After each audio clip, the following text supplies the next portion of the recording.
Lockdown से पहले गीता के घर का नजारा कुछ ऐसा था कि रोहन ऑफिस जाता था और शिविन स्कूल। जिनके घर से जाने के बाद गीता काम खत्म करके बाकी समय आराम करती थी।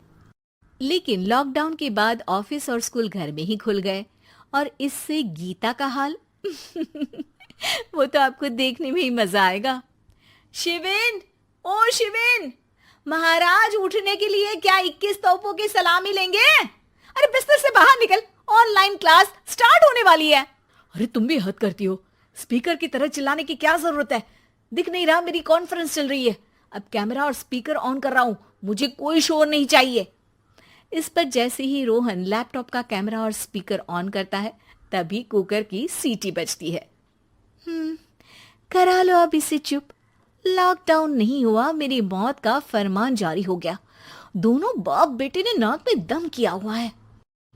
ऐसा बोलकर गीता वहां से शिविन के कमरे में पहुंच जाती है, जहां शिविन अभी भी सो रहा होता है। ओ आलसी, अब अगर 5 मिनट में नहीं उठाना तो आज तेरा गेम और यूट्यूब कैंसिल। माँ की बात सुनकर शिविन बिना 1 मिनट गंवाए उठ खड़ा होता है। उठ गया, अभी नहाकर भी आता हूँ। ये नाटक कहीं और, मुंह पर गीला कपड़ा मार और पढ़ने बैठ। शिविन की ऑनलाइन क्लास स्टार्ट हो जाती है, जिस पर गीता उसे वहां बिठाकर रसोई में चली जाती है। थोड़ी देर में उसे कमरे से कुछ आवाज सुनाई देती है, जिसे सुनकर वो कमरे में वापस आती है।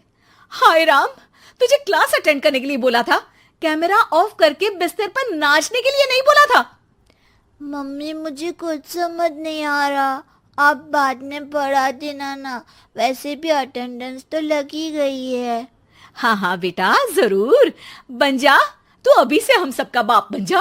अरे नहीं मतलब कहाँ से लाते हो इतना दिमाग, और पढ़ाई करते हुए ये चला कहाँ जाता है? नाइस क्वेश्चन, दिमाग से पूछकर बता दूंगा। शिविन की बातों से परेशान होकर गीता उसे मारने के लिए जैसे ही आगे बढ़ती है तभी वो कमरे से बाहर भाग जाता है। अब शिविन आगे आगे और गीता हाथ में चप्पल पकड़े उसके पीछे पीछे पूरे घर में दोनों घूम रहे होते हैं। इसी बीच वो रोहन के पास पहुंच जाता है और शिविन को मारने वाली चप्पल रोहन के लैपटॉप पर जाकर गिरती है। ओए माँ! मम्मी, अब पापा को चप्पल मार रही हो? वो आज तक के रिपोर्टर, चुपचाप जाकर क्लास अटेंड कर ले, नहीं तो अगली तेरे पीछे लगेगी। इस पर शिविन वहां से चला जाता है, जिसके बाद रोहन गीता से कहता है, इस सर्कस के लिए कुछ बोलना चाहोगी? अरे क्या करूं, जब से तुम दोनों घर में रहने लगे हो, घर अपने आप ही सर्कस बन गया है और मैं तुम्हारी नौकर। कभी बेटी को संभालो तो कभी बाप के नखरे उठाओ। इन्हीं सब उथल पुथल में दिन बीतते रहते हैं, जिसमें हर रोज घर के अंदर कुछ नया सियप्पा खड़ा मिलता है, जो ज्यादातर शिविन और रोहन के ऑनलाइन स्कूल और ऑफिस से रिलेटेड ही होता है। एक सुबह, शिविन चल उठ, आज की क्लास जल्दी है। कैमरा ऑफ करके आप अटेंड कर लो। अरे ऐसे छित्तर पड़ेंगे, दादी नानी सब एक साथ याद आ जाएंगी। गीता की लाख मशक्कतों के बाद क्लास तो खत्म हो जाती है, लेकिन उसके बाद शिविन फोन इस्तेमाल करते हुए इंस्टाग्राम रील बनाने लगता है। रसोड़े में कौन था? तुम थी, मैं थी, कौन था? कौन था? हाँ, मैं गरीब हूँ। अरे ओ गरीब के बेटे, आजा, मैं बनाती हूँ तुझे गरीब। मैं बताती हूँ रसोड़े में कौन था। पढ़ाई करने बोलो तो इनकी माँ मर जाती है, और ये पागलपंतियां जितनी मर्जी करा लो। गीता शिविन को डांट रही होती है, तभी रोहन बीच में बोल पड़ता है। अरे बच्चा ही तो है, इतना गुस्सा क्यों कर रही हो? बेटे का साथ देने की इसी एक कोशिश में अब शिविन के साथ साथ रोहन भी गीता के गुस्से की सूली पर चढ़ जाता है। अगर बेटे पर इतना ही प्यार आ रहा है तो इसे क्लास अटेंड क्यों नहीं कराते, इसका होमवर्क क्यों नहीं कराते? उस समय तो बहुत जल्दी मीटिंग आ जाती है, वो काम मैं करूं और यहाँ इस बेफिजुली की चीज में तरफदारी करके बन जाओ महान।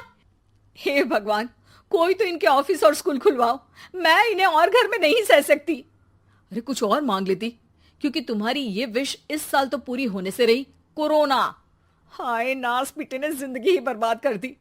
खाए कोई पचाए कोई, कल मुझे चुन चुन कर सबको मेरी बद्दुआ लगेगी। उन्होंने दुनिया का और इन बाप बेटे दोनों ने मेरा जीना मुश्किल कर दिया। गीता वहां से चली जाती है, जिसके बाद रोहन शिविन से कहता है, अरे तुम्हारी मम्मी इतनी भड़की हुई क्यों है? आपकी वजह से पूरा समय घर में रहते हो और उस पर कोई काम कराने की जगह बस ऑर्डर देते रहते हो। अच्छा बेटे, सारा इल्जाम मुझ पर? पूरा दिन तो वो तुम पर ही चिल्लाती है। हाँ, मतलब दोनों का 50-50 है, कुछ करना पड़ेगा। वो कहते ना, make the best out of worst. I have an idea. वैसे तुम्हारी माँ सही कहती है, बहुत जुबान चलाने लगे हो, कम बोला करो। अगली सुबह रोहन और शिविन अपनी गलती को सुधारने के लिए गीता के उठने से पहले घर का आधा काम खत्म कर देते हैं, जिसे देखकर गीता खुश हो जाती है और फिर बाकी बचा काम वो तीनों मिलकर पूरा कर लेते हैं। जिसके बाद अब वो सब मिल बांट कर हर काम में एक दूसरे की मदद करते हुए लॉकडाउन का मजा लेने लगते हैं।